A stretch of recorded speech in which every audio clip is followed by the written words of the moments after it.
Hey everybody, and welcome back to Eat the World. Now I found myself in Eastern Ontario, and I don't know if you recognize this place, but here I am um, at Niagara Falls. That's the Horseshoe Falls right there. It's spectacular. If you haven't been, you should go. In this area, though, or this part of Ontario, you've got lots of wineries, and I just happened to stay at one with Harvest Hosts in the Bounder. Harvest Hosts is you pay a small fee, annual fee, and you get to stay at like farms and wineries and stuff like that. So this is where I stayed. This is Lacey Estate Winery, and it is absolutely spectacular and stunning. And I had a fantastic visit there, and just look around, like it's the most beautiful place. And they make some pretty fun wines too. So I decided today that I was going to make some fresh gnocchi because I'd been to some farmers markets and I got some great ingredients. I got some great potatoes, and I found a place that did prosciutto, so I got some fantastic prosciutto as well. And it was summer, obviously, so I just wanted to make some nice, lovely, summery food. So my mum gave me a whole pile of basil, so fresh pesto, fresh homemade gnocchi, and really awesome prosciutto. So the owners of Lacey Estate Winery, they're fabulous people, and they gave me some of their heirloom tomatoes that were ripe and picked that day, and they had some onions that were going that they wanted to get rid of as well. So they had all this abundance of stuff that had just ripened, and I was a happy victim of theirs to take it off their hands and cook with it that evening. So yeah, of course, when you visit a winery, you go to their tasting room and you have to try some beautiful wines. And then I picked their rosé and a nice red, which I'll give you the details of below. They were both lovely. Anyway, so starting our gnocchi. Our pot, potatoes go in and bring them to the boil in the skins. Now you want them to be just cooked. You don't want them to be soggy. I probably overdid them just a little bit, just falling apart a little bit too much. That's fine. Like, as long as you let them dry off a bit, you want to reduce the moisture content in the potatoes as much as you want, as much as you can. Now you probably want to use a real floury potato. I just happen to have these golden potatoes, Yukon Golds, and they were probably not the best. They were a little bit starchy, or a little bit gluteny for what I wanted, but they just had the best flavor. So there was a little bit of a trade-off there. Every region's got their own potatoes and their own names for potatoes, so I won't tell you. You can probably look up what you think what would be best for a gnocchi with the potatoes that you've got and in the season that you've got as well. But these ones they're beautiful. They've got a beautiful color, and they've got a great flavor. So I used my old broken turning knife here for peeling them. Careful, the potatoes are hot. It is better if you just wait for them to cool down, but I was in a bit of a hurry. Now this is essential. You need to have a food mill or a potato ricer to pass through. So you get no lumps in your potatoes. They're a perfect puree or riced potato. So you want to get that done so they're all lump free. And the potato ricers or a food mill or a moolie are the best way to do it. So I'm going to pass that through, and you'll see when I've lifted up the moolie how nice and fine the potatoes are, which I'll be doing any second here. But like I said, you want to dry them out. You can boil them as well with a clove of garlic if you like to add a bit of garlic flavor in there. But save your seasoning for a bit later on once you've actually passed it through.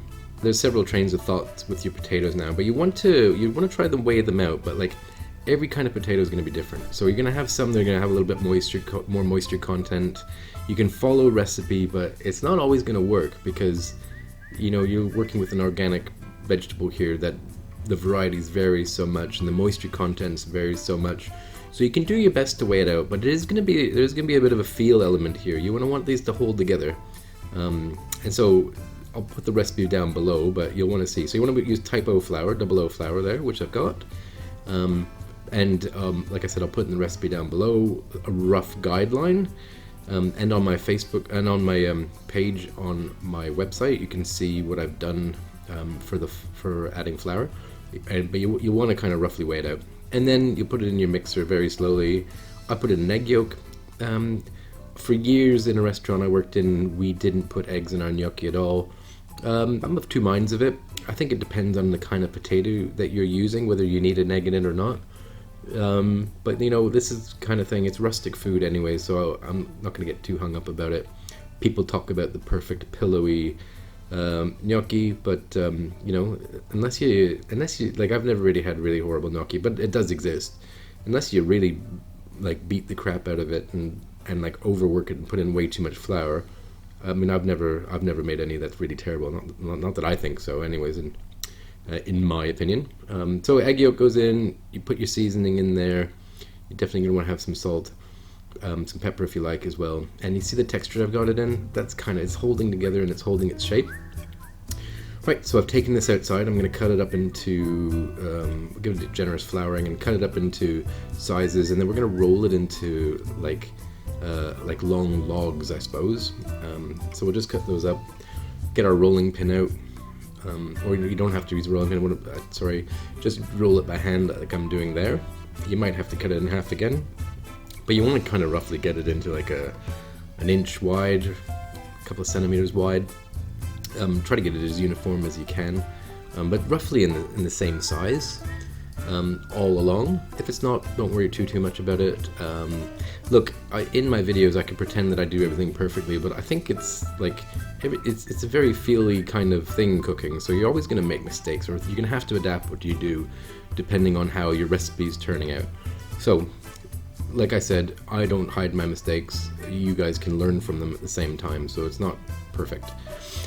So what I did do is, once I rolled them out, I'll cut them up into little bits, as you'll see shortly. So I line them all up like that, so you can just pass your knife down once, like along one side, and try to get some reasonably even sizes, and cut through 3 or 4 of them at once to get the same sizes all along. As you see there with my beautiful Serbian knife, which is fantastic, and it's fantastic for lots of reasons in this recipe. You'll see it's good for scooping up these gnocchi once they're done. So yeah, just carry on cutting those up. Add a little bit of flour because the dough could be a little bit wet as well, and you don't want it to stick. So just flour it as you go. Cut them up, and now you'll see. So what I decided to do is I wanted to shape mine on that's like either a butter paddle or a gnocchi board. But you see, going back to me not hiding my mistakes, I started doing it and I didn't really like the shape I was getting by just with the cut gnocchi like that. So I decided to, and you'll see that in a minute, especially this one, I did that one, I was just like, nah, I'm not happy with that shape. Like, look at it, it's just a bit kind of awkward. So I stopped what I was doing, and probably in about a second here, and I decided to just take every one of my gnocchi, since I was making it for myself, and just, there we go, I'm just rolling them all into a ball, just to give them a little bit more of an even shape, so the final finished product is just a little bit more consistent, and a little bit more even. And then all I'm doing is putting it on that paddle, and rolling it down with my thumb, creating a little bit of a cavity in the middle, and then it sort of folds over on itself, and it sort of, you create this like little pool, a cavity in the middle that holds like a little pool of the of sauce or whatever else you're putting in it, and it's just a really nice finishing for the gnocchi. But you could, if you wanted to just cook it the way it is. You don't have to go through that process if you don't want to. I just think it's quite nice, and I was just doing it for myself more than anything, so that's what I did it that way. So I just carried on rolling them like that, and then we'll get into shaping them in just about a second. So there we go. Pick them up, press down with your thumb, and it just creates that little indentation in the middle. You don't have to be perfect. Like I said, this is very much rustic food, and I don't think you need to overthink it or be too much of a perfectionist with this kind of thing. You know, like even the pesto, there's a million ways you can make pesto. Everyone's got their own kind of way of doing it. You can sit there and pound it away with a mortar and pestle. You can put it in a blender if you want to. I'm sure purists would get upset with you if you did that, but like I said, this is beautiful rustic food. You make it for yourself, and if you're using really good ingredients, then you're not going to go wrong. It's impossible to make it badly. Well, almost impossible. So, and especially in the setting that I was in, I mean, look around, how beautiful is that? Right in the middle of the vineyard. So yeah, look at these beautiful things. I think they're gorgeous, and I was super happy with them when they were done, and while I was making them. It's a lot of fun.